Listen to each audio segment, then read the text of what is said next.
Hello students, good morning. I hope all of you are doing well. So students, as you know, हम जितना ज़्यादा revision करेंगे उतनी ज़्यादा लर्निंग होगी. मीन्स एक ही टॉपिक को या एक चैप्टर को बार बार रिवाइज करने से उसके जो इम्पोर्टेंट फैक्ट्स है वो हमें वैसे लर्न हो जाते हैं क्योंकि हम बार बार पढ़ चुके हैं. So today we are going to revise again the chapter population, it's distribution and density. So population chapter है, second chapter of part first, उसको हम रिवाइज करेंगे आज. आपको जो वर्कशीट सेंड करी गई थी वो इसी पर बेस थी. So open your worksheets, okay, and जितने भी फैक्ट्स आज हम यहाँ पर पढ़ेंगे सो रिवाइज है. Okay, so let's start. As you know census, what is census, जिसे हम हिंदी में जनगणना कहते हैं. हर 10 साल बाद होती है जनगणना, यानी कि 2001 में अगर हुई थी तो दैट उसके बाद में 11 में हुई है. कुछ जो पुराने एडिशन है बुक के उनमें 2001 के डाटाज हैं एंड जो न्यू एडिशन है उसमें 2011. जो नेक्स्ट सेंसस होगी वो 2021 में होगी. सो अभी हम जो डाटा लर्न करेंगे वो 2011 के बेसिस पर करेंगे. ओके, सो इंडिया में सेंसस 1872 में स्टार्ट हुई थी, यानी कि पहली सेंसस की अगर हम बात करें तो 1872 में हुई थी, but due to some reason वो इनकम्प्लीट रह गई थी.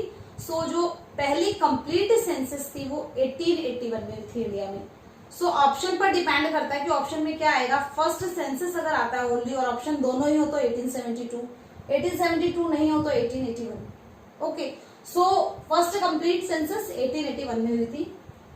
इंडिया में पॉपुलेशन है वो अनइवन है. Okay, and as you know India is the second most populous country in the world. World में जितनी भी कंट्रीज है उसमें सेकंड नंबर पर इंडिया है, वहां पर बहुत ज्यादा पॉपुलेशन है. सो फर्स्ट नंबर पर चाइना है, उसके बाद में वर्ल्ड में इंडिया ऐसा कंट्री है जहां पर पॉपुलेशन है वो बहुत ज्यादा है. इंडिया में पॉपुलेशन का डिस्ट्रीब्यूशन है वो अनइवन है. उसके कुछ फैक्टर्स उसके लिए रिस्पॉन्सिबल है. मतलब ऐसा नहीं है कि हर पर्टिकुलर प्लेस पर जो नंबर ऑफ पीपल रह रहे हैं वो सेम है, अनइवन है. उसके पीछे जो factors are responsible, that physical factor, socio economic factor, historical factor. So physical factors like availability of water, water availability है या नहीं है, रिवर के पास में ज्यादा पॉपुलेशन आपको मिलेगी, एग्रीकल्चर के लिए सुटेबल है. एंड रिलीफ फीचर, हम फिजिकल फीचर्स की बात करें जो ह्यूमन मेड नहीं है, मतलब जो इन्वायरमेंट की वजह से है कि जहां पर वाटर अवेलेबिलिटी ज्यादा है वहां पर पॉपुलेशन ज्यादा होगी. रिलीफ फीचर, रिलीफ फीचर में आ जाएंगे आपके लैंड, प्लेट्यू एंड माउंटेन. जो लैंड एरिया है वहां पर पॉपुलेशन ज्यादा होगी, जबकि माउंटेन एरियाज में लोग कम रहेंगे क्योंकि एग्रीकल्चर के लिए भी सुटेबल नहीं है, रोडवेज रेलवेज का कंस्ट्रक्शन करने के लिए सही नहीं है, इंडस्ट्री आप सेटअप नहीं कर सकते हैं. सो लैंड जो प्लेन एरिया है इंडिया में वहां पर पॉपुलेशन ज्यादा है. नेक्स्ट फिजिकल फैक्टर में आप सॉइल फर्टिलिटी, कि सॉइल फर्टाइल होगी वहां पर एग्रीकल्चर के लिए वो अच्छी है तो वहां पर पॉपुलेशन ज्यादा होगी. तो ये तो हो गए physical factor. What is socio economic factor. Socio economic factor में मीन्स अगर इंडस्ट्रीज वहां पर है या अच्छा जॉब अपॉर्चुनिटीज है और एजुकेशन अपॉर्चुनिटीज है.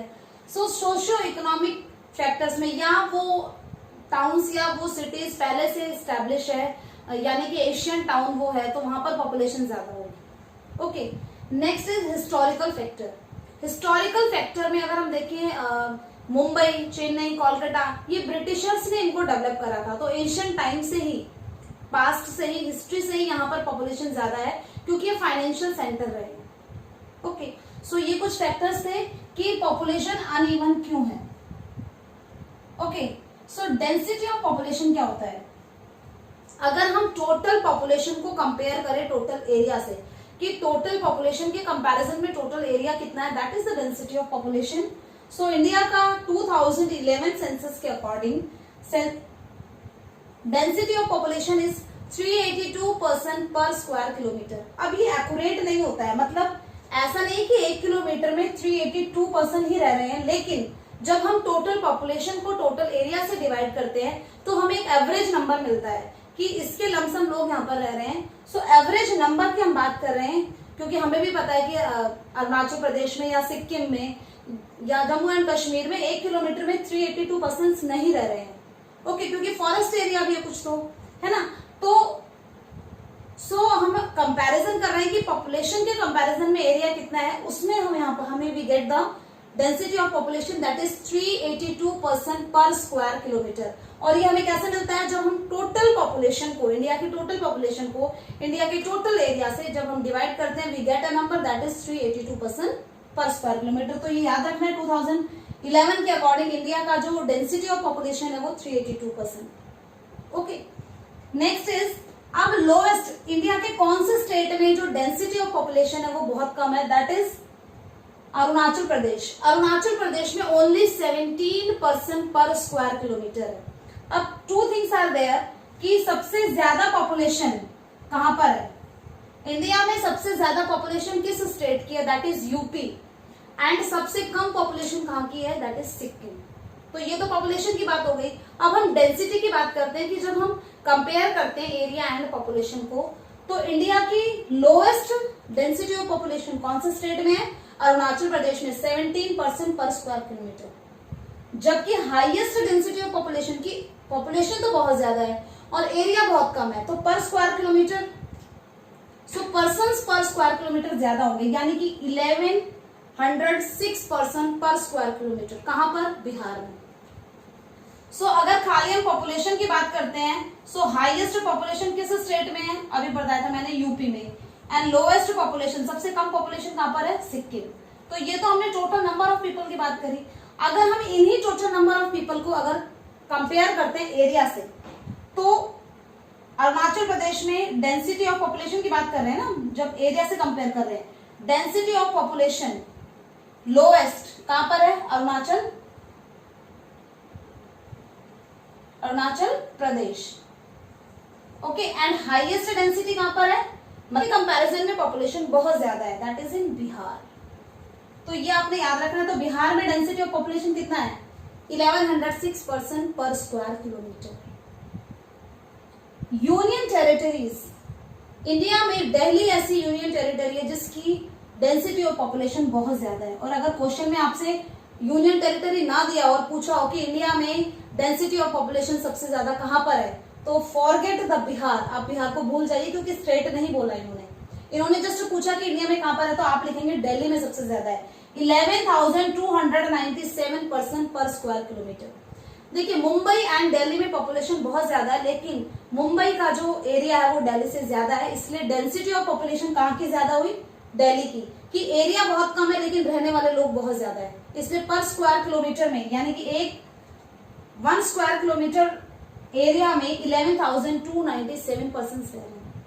ओके, सो अगर आपसे स्टेट ही पूछा जाता है तो आप बिहार लिखेंगे, लेकिन अगर स्टेट मेंशन नहीं है तो आप दिल्ली ही लिखेंगे।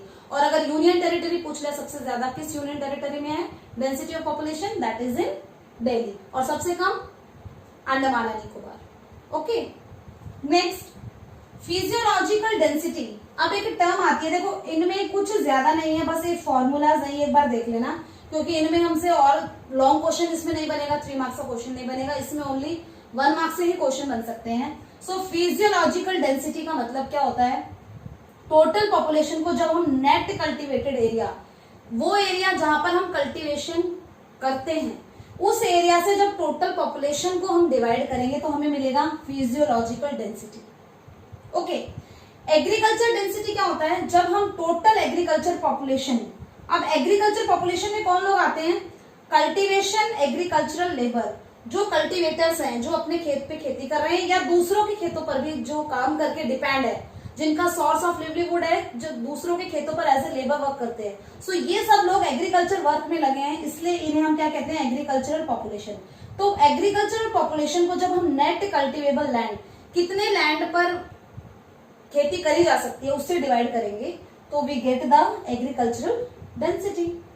अब एग्रीकल्चरल पॉपुलेशन मैंने बता दिया कि कल्टीवेटर्स एंड एग्रीकल्चरल लेबर्स, इनको हम क्या कहते हैं, एग्रीकल्चरल पॉपुलेशन, वो पॉपुलेशन जो एग्रीकल्चर का वर्क करती है। तो इनको एक बार दोबारा देखेंगे, फिजियोलॉजिकल डेंसिटी, फिजियोलॉजिकल डेंसिटी में क्या आएगा कि टोटल पॉपुलेशन को जब हम नेट कल्टीवेटेड एरिया, जितने एरिया पर एग्रीकल्चर होता है, उससे हम डिवाइड करेंगे टोटल पॉपुलेशन को, we get the physiological density.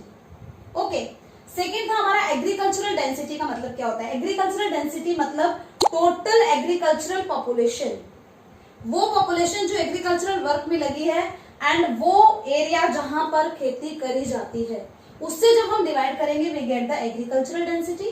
And the third one is agricultural population में cultivators and agricultural labours. Okay, next term is growth of population, जनसंख्या वृद्धि. अब वृद्धि वर्ड में हमेशा ऐसा नहीं कि जनसंख्या बढ़ ही रही है, जनसंख्या घट भी सकती है.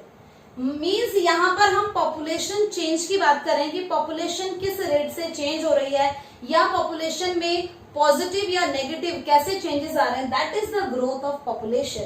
सो पॉपुलेशन ग्रोथ के कंपोनेंट होते हैं natural component, induced component. Natural component कौन सा रिस्पॉन्सिबल है पॉपुलेशन को चेंज करने के लिए? Death and birth. जितने भी नंबर ऑफ डेथ हैं, जितने भी नंबर ऑफ बर्थ हैं, उनसे इंपैक्ट पड़ता है हमारे पॉपुलेशन पर. अगर नंबर ऑफ डेथ ज्यादा होंगी पॉपुलेशन कम हो जाएगी. Okay, and number of birth अगर ज्यादा है तो पॉपुलेशन बढ़ जाएगी. सो इनमें कुछ बैलेंस बनता है जिसकी वजह से हम काउंट करते हैं उसको पॉपुलेशन चेंज हुआ है. Next is induced component. Induced component that is not natural growth में इंक्लूड नहीं होता है, बल्कि ये इंड्यूस्ड है, मतलब माइग्रेशन. लोग अपनी मर्जी से इधर उधर जा रहे हैं जिसकी वजह से पॉपुलेशन घट या बढ़ रही है. Annual growth rate. Growth rate means population बढ़ने की रेट क्या है, किस दर से जनसंख्या में वृद्धि हो रही है. तो यहाँ पर हमें सिर्फ एक टर्म लर्न करनी है पॉपुलेशन ग्रोथ में कि 2011 में इंडिया की पॉपुलेशन ग्रोथ रेट 1.64% थी. What it is? 2011 के सेंसस के अकॉर्डिंग इंडिया की एनुअल ग्रोथ रेट, ये किसकी ग्रोथ रेट की बात हो रही है? पॉपुलेशन की growth. Annual population growth rate is 1.64%. Okay, population doubling time क्या होता है कि एक पॉपुलेशन को डबल होने में कितना टाइम लग रहा है, that is called the population doubling time. So ancient time में पॉपुलेशन के डबल होने का टाइम पीरियड ज्यादा था, ज्यादा साल लगते थे डबल होने में. लेकिन अब इतनी तेजी से पॉपुलेशन बढ़ रही है कि पॉपुलेशन को डबल होने में बहुत ही कम टाइम लग रहा है. वो हम आगे देखेंगे जब हम फेजेस पढ़ेंगे कि पॉपुलेशन चेंज के क्या क्या फेजेस है. ओके, सो अभी हमने पॉपुलेशन ग्रोथ देखा था कि पॉपुलेशन किस रेट से इंक्रीज होती है या डिक्रीज होती है, that is the population growth. अब पॉपुलेशन ग्रोथ के लिए हम पॉपुलेशन चेंज को 4 फेज में पढ़ेंगे, मतलब अवस्थाएं. सो 4 फेज में हम ये देखेंगे कि किस पर्टिकुलर ड्यूरेशन में पॉपुलेशन बढ़ रही है या घट रही है, एंड उनके पीछे रीजन क्या है. सो फर्स्ट फेज, पहला फेज है वो 1901 से 1921 तक का है, एंड इसे बोला जाता है period of stagnation and stationary phase of growth. Means यहाँ पर जो पॉपुलेशन ग्रोथ है वो रुक गई है, मतलब ज्यादा नहीं बढ़ रही है. इसे कहा जाएगा कि ये वो टाइम पीरियड था जहां पर स्टेशनरी रुक गई है, स्थिर अवस्था, जनसंख्या वृद्धि की स्थिर अवस्था इसे कहा जाता है. सो मैंने आपको बता दिया पीरियड 1901 टू 1921 का पीरियड था ये. And high birth rate and death rate. अब यहाँ पर क्या था देखिए, सबसे इंपॉर्टेंट हाई बर्थ रेट था एंड डेथ रेट भी ज्यादा था.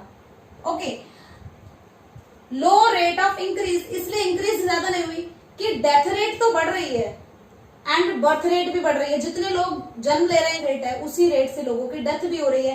तो एक बैलेंस बन गया, तो जो ग्रोथ है वो बढ़ नहीं पाई है ना. तो लो रेट ऑफ इंक्रीज, जो पॉपुलेशन का इंक्रीज हो रहा है वो बहुत ही लो रेट है यहाँ पर, क्योंकि death rate and birth rate है वो दोनों ही क्या है, हाई. आप इसे ऐसे भी लिख सकते हैं, birth rate and death rate. मैंने आपको जब नोट्स बनवाए थे उसमें भी ऐसे ही लिखवाया था, हाई, दोनों ही हाई है यहाँ पर. Okay, poor health services.